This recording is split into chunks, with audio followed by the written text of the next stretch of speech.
Hello mga karayhak, ako po ay nandito ako sa simbahan ng National Shrine ni Padre Pio. First time ko po makarating dito ay talaga naman namangha ako sa ganda talaga ng simbahan. First time ko talaga makarating dito kasi outing namin, kami mga parish ng Aulido de Bandon, Muntinlupa City. At ang sadya namin talaga ay sa maliligo kami doon sa Panden Lake. Pero dahil nandito na kami, naalala ng aking kasamahan na dumaan kami dito.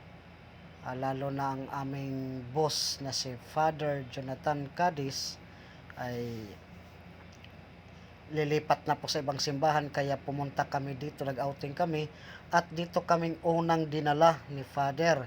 Kaya tuwang-tuwa ako kasi di ko akalain na dadaan kami dito sa simbahan na to. Napakaganda, kaya sabi ko okay lang di ako makaligo basta marating ko ang Padre Pio Church National Shrine, kasi di pa ako nakarating. Kaya tuwang-tuwa din ang mga kasamahan ko nang malaman nila na first time pa ako makakarating dito. Talaga naman, salamat po Padre Pio, nakarating ako sa iyong napakagandang simbahan. Thank you Lord, thank you. Maraming salamat po na dinala mo ako dito upang masilayan ko ang ganda at makapagdasal ng simbahan ni Padre Pio.